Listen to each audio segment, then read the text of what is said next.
Good morning, world. Sorry, great morning. But this is where I slept last night, on top of the track. So it wasn't really cold last night, so it was okay. It didn't rain. Um, but I must say I got one of the best sleeps I ever got. So this is it. And I got an email.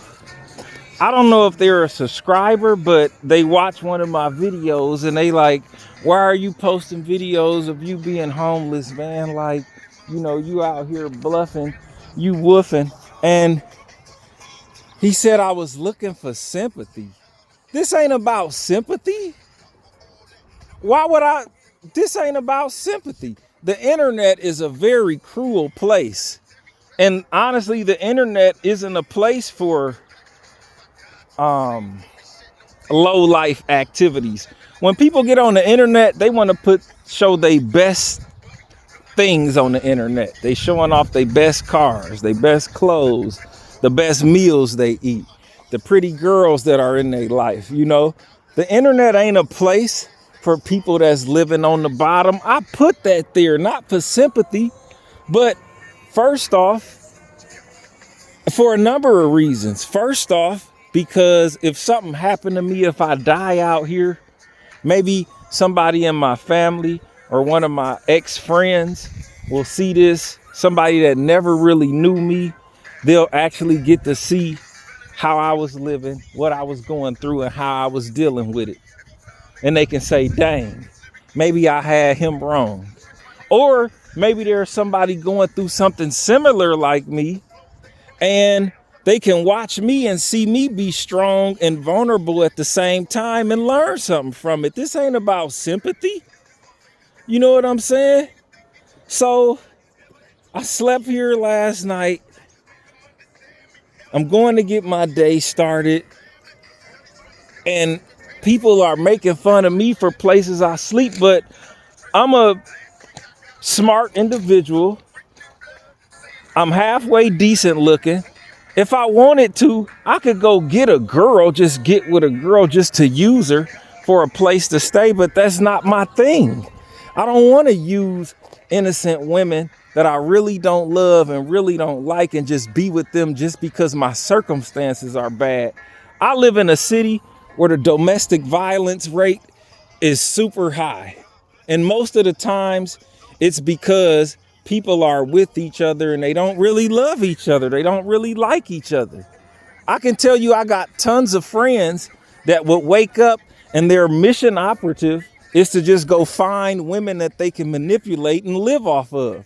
So what I chose to do, I got a heart, I got a mind. I said, I'm down right now, but even though I'm down, I think I'm strong enough to be down because what I've been through the last 3 years would have broke the average man.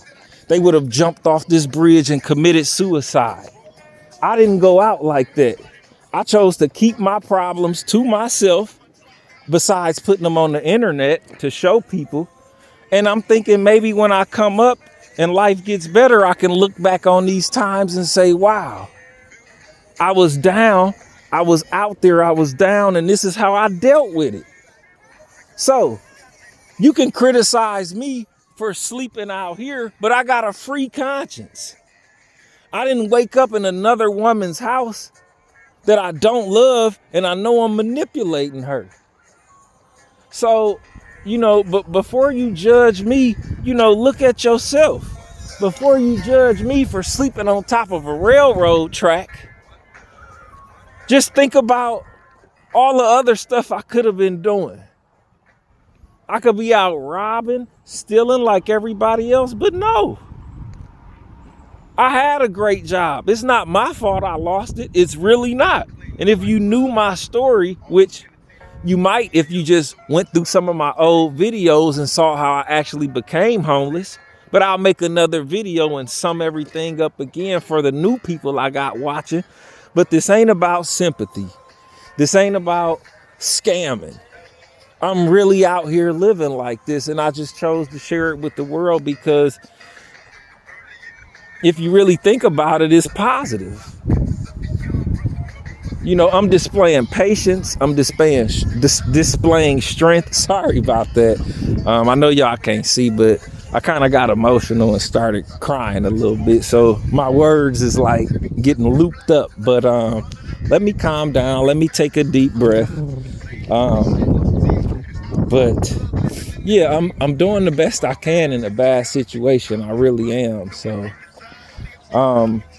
it's not going to be a long video, but it's just, don't kick somebody when they down. Don't be a bully. Don't kick somebody when they trying. Just stay tuned. Maybe a year from now, I'll be a millionaire. And I can look back on this and say, wow, I'm glad I didn't give up. I'm glad I didn't manipulate anyone to get ahead. How do you be an angel in hell when you're surrounded by nothing but devils? How do you go to the depths of hell, remain in that depth, and then still leave with your whole soul intact? That's what this is about. I mean, if I could go live right now, I can't because I don't have that many subscribers. But once I get 50 subscribers, I can go live. And if y'all could see the stuff that happens on this journey, it's crazy. I've seen people that look like me, around the same age as me, and they out here sleeping with gay dudes just for a place to stay, just for food to eat. And they gave me that offer, and I said no. No matter how low I go, my manhood is not for sale. My manhood is not for bargain. I'll sleep out here all day and die out here before I compromise my morals. So I'm just a guy just trying to pick up the pieces, man. And I'm not making no excuses. I'm not blaming nobody. I'm just speaking facts, If somebody lied on me at work just because they didn't like me personally, and I didn't do nothing wrong professionally, and they got me fired, that's not my fault. I didn't just lose a job. I showed up every day early, did the job, and it's just people just didn't like me for whatever reasons they had. That's not my fault. Then they lied on me and got me fired. That's not my fault. So to the person that sent me that email, I'm not even mad at you, man. This ain't me attacking you. This is just me just trying to clear some things up and put some things into perspective. And I don't wish this on you or anybody. I hope anybody that's up and successful and doing well, I hope you stay that way and never fall down. But me, I had $12 and a guy came up and asked me for $1. I had a $10 bill and 2 single ones. The $10 bill got ripped somehow, so I couldn't use that. So I was down to $2. And a guy asked me for $1, said he was trying to catch the bus. And even though I needed that $1, I still gave it to him. So, man, there got to be a special place in the world for people like me. I guess I just haven't found it yet.